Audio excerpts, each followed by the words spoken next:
সশ্রদ্ধ অভিবাদন জানিয়ে আমরা শুরু করছি আমাদের শ্রুতি নাটক। আজকের শ্রুতি নাটক দম্বল। কাহিনী সঞ্জীব চট্টোপাধ্যায়, নাট্যরূপ পূর্ণিমালা বসু। কর্তার চরিত্র আমি প্রতাপাদিত্য চক্রবর্তী, আর গিন্নির ভূমিকায়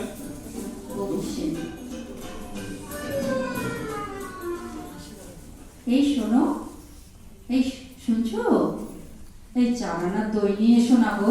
কি দই? এই রাত 10টার সময়?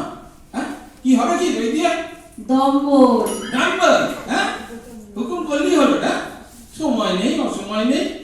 একা অমাবস্যা, তার উপর আবার লোডশেডিং। আকাশটাও কেমন ঘনিয়ে এসেছে দেখেছো?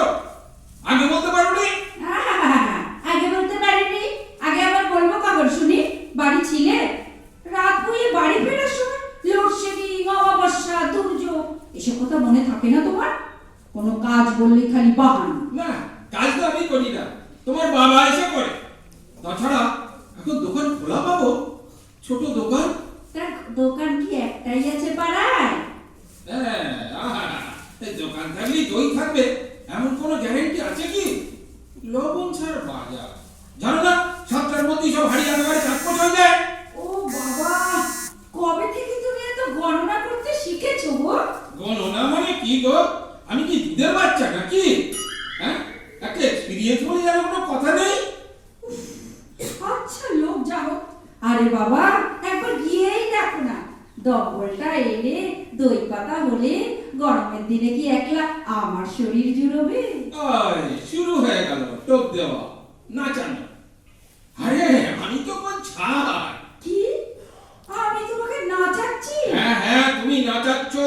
শুধু তুমি কেন, এই হচ্ছে তোমাদের জাতের ধর্ম।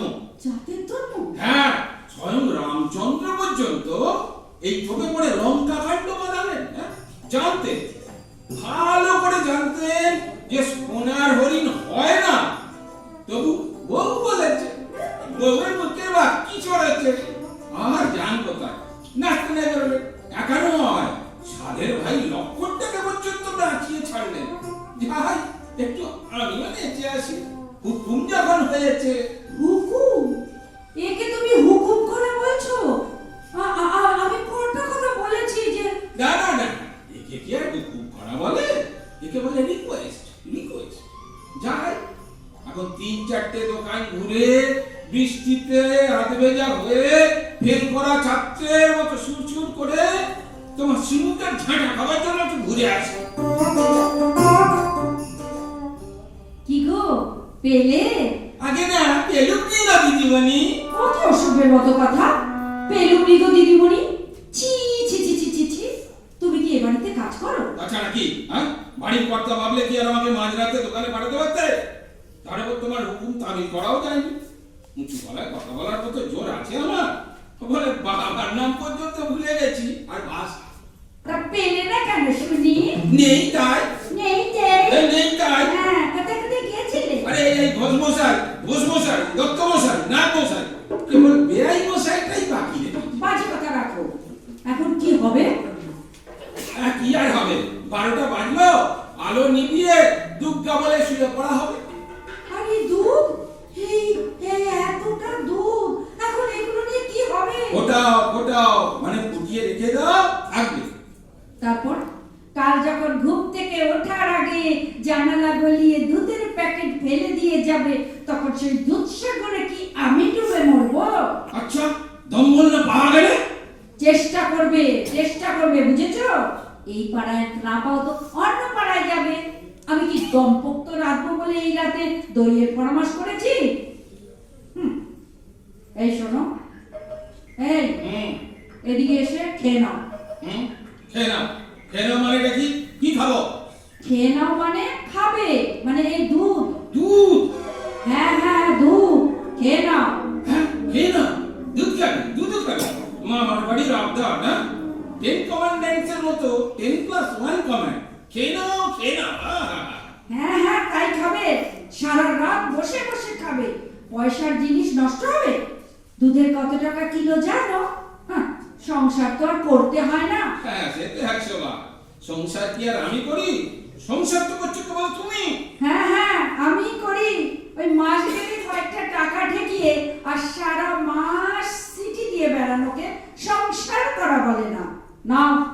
বসে বসে খাও। খাও খাও খাও মানে হ্যাঁ? তুমি বললেই বুঝি খেতে হবে নাকি?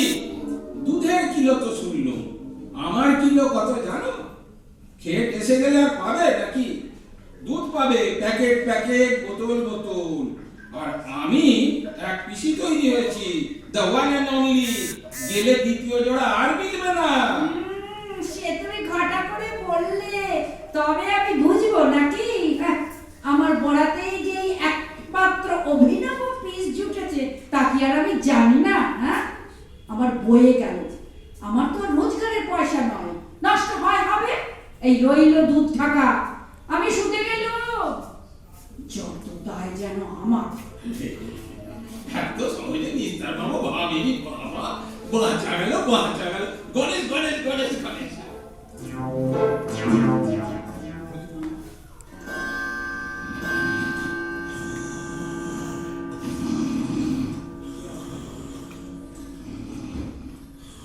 এই শুনছো?